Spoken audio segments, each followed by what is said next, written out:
What up mga solid subscribers, no? So ngayon manood po tayo ng video series ng SB19 na ating mahaliman ng mga updates regarding sa kanila na. And syempre, wala tayong ibang papanoorin. And isa to sa mga sobrang pinapanood ko talaga pag regarding sa updates sa ating mahaliman, no? Kasi isa talaga, sobrang bilis niya, sobrang grabe yung speed niya pagdating sa mga ano, sa mga updates regarding sa mahaliman, yung mga ganap or kung ano man. No? Syempre si Miss O, let's go kay Miss O, no? Shoutout sa Miss O. And ito, nanonood tayo ng mga videos niya, no? So credits all credits kay Miss O, no? And ayun, subscribe kayo dyan, napakasolid yan. So yun lang, ayoko na patagalin pa. So without further ado, let's all watch this. Mukha ni Ken, no?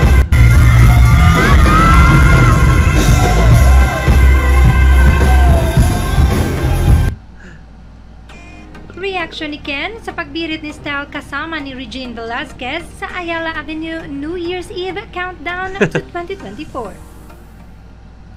We all know na kagagaling lang sa pagkapaos etong si Style sa Japan, but look at him now, bumibirit pa kasama ang isang Miss Regine Velasquez. Pumao na ano, kagaling pa lang sa? Kasama ang at look at him na etong si Style sa Japan. Lang sa pagkapaos etong si Style sa Japan. Oh, so paos pa siya niyan, ha? Look at him now, bumibirit pa kasama ang isang Miss Regine Velasquez. Pero ang mas nakakatuwa ay ang naging reaction ni Ken na kitang-kita kung gaano ito kabilib kay Style na tila ba hindi pa sanay sa golden voice ng kaibigan. Narito.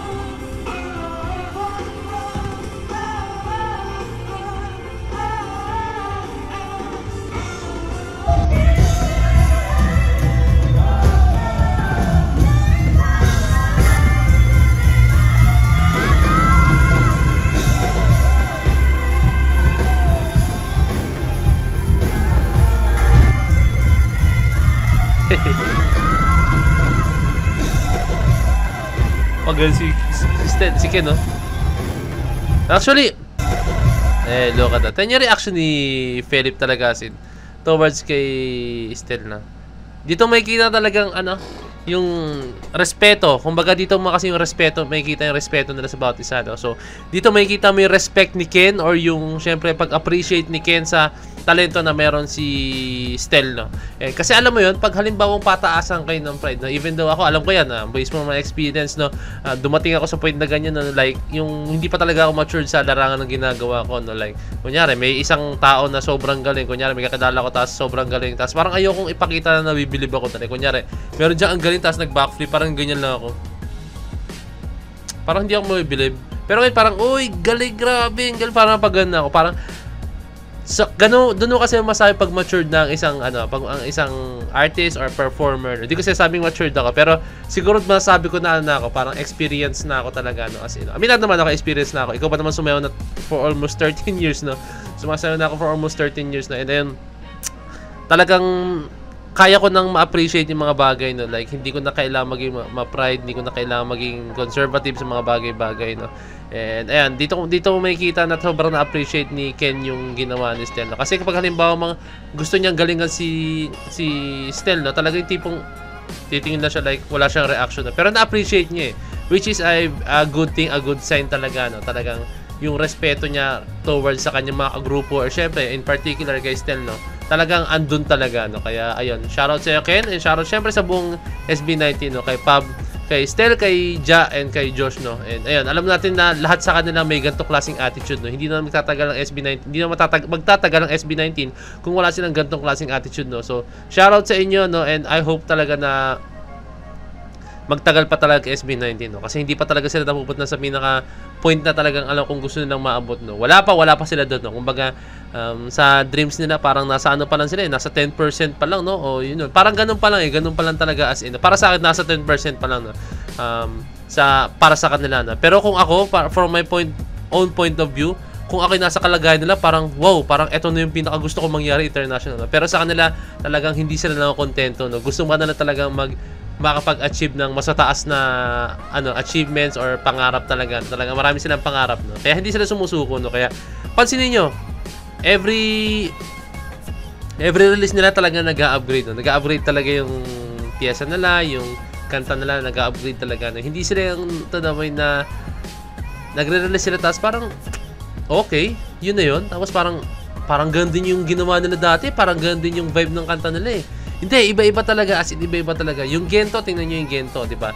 Grabe yung touch niya sa mga tao. Kasi yung choreography, napakaganda na mga catchy. Tapos, syempre, yung writing skills ni Pablo, no? And then, yung harmony ng kanta, no?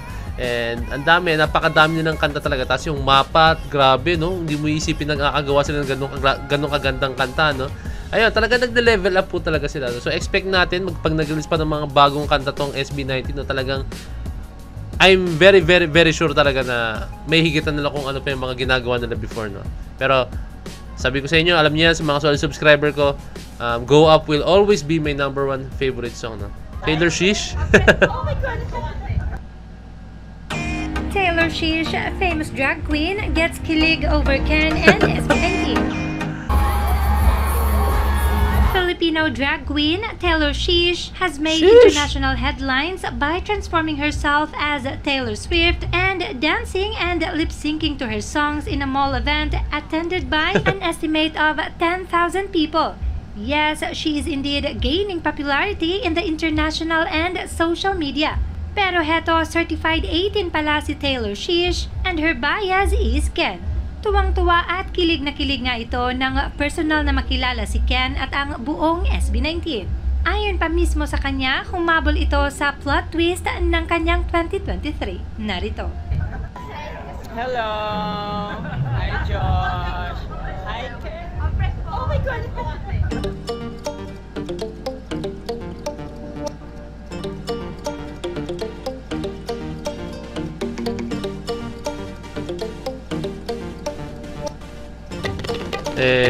Dream come true. Simpleng paano si Taylor Shish, oh, pero target niya talaga si Ken. Let's go. So ayan, no, alam mo naman kahit ako naman pag nakita akong ibang SB19, no, talagang ma-starstruck ako sa kanila, no. And syempre, parang yung reunion namin ni Stel, no, sobrang gusto kong mangyari yun, like magkita ulit kami ni Stel, no. Hindi ko alam kung may kilala pa niya ako, no, pero natuwa lang ako, syempre hindi siya nakakalimot talaga as in, no, kasi may time na nag-release siya ng video, nag-vlog siya yung unang video niya sa unang video niya, yung Stel niya, sa Stel niya, yung may vlog siya, yung Vester. Ayun namang vlog niya. Tama, yung Vester, no, yung Vester na vlog channel niya, YouTube channel. Correct me if I'm wrong, Vester, no. Tapos nag-comment ako doon. Pero hindi, nag-post siya sa Facebook niya muna and nag-comment ako doon sa Facebook account niya. Hindi ko maalala kung ano yung caption niya or post niya that time, no. Kasi sinabi ko lang doon na maabangan natin yung Stel, let's go. Parang ganun something yan. Tapos nag-comment back siya, hey, Kuya Peds, gumano siya, parang ganun. Nag-reply siya that time, no. And ayun, sobrang natuwa lang ako. Syempre, hindi talaga siya nakakalimot sa mga nakilala niya before and sa mga nakasama niya before, no. And nakakatuwa lang, no. And sobrang na-touch ako noon kasi syempre, sino ba naman ako, no, para mapansin ng isang Stel Ahero, no. Even though na dati kapantay, hindi, actually dati pa lang hindi ko na siya kapantay talaga. Napakamamang sumayaw ni Stel, no. Sa mga hindi nakakaalam, si Stel po isa sa mga nagturo sa akin sa pagsasayaw, no. Isa siya sa mga nag-hone ng talent ko, no. Isa siya sa mga naging inspirasyon ko before na si Stel, no. And nung nagsimula pa lang ako, nagsasayaw, isa sa mga naging inspirasyon ko, no. Parang yung choreographer kasi namin before, isa yung parang pinakakanang kamay that time, no. Nagtuturo ng steps. Tapos isa siya yung, pag kunyari, pag naggawa ng steps yung choreographer namin, tapos tuturo niya kay Stel, and then yung Stel sa amin ituturo, no. Tapos gagawa ng steps yung choreographer namin, no. Parang ganyan nangyari, kanang kamay siya. So, ganun katindi si Stel, no. Ganun siya katindi talaga as in, no. At such a young age, sobrang solid talaga ni Stel, no. Galing. Shoutout Stel, let's go. So ilang I think dito na tatapusin ng ating video, no. Sobrang na-amaze lang ako sa mga updates na nakita na sa SB19. Talagang tuloy-tuloy po talaga sila, no. And yun nga, ito yung sa New Year's Eve countdown, no. Napaka-solid ng performance nila, no. And panoorin niyo na reaction video ko that one, no. That one. Sa mga reaction video ko sa mga video na yun, no. So kung ako yung that one na words. So ilang this is me, Point of It, signing out. Peace, let's see.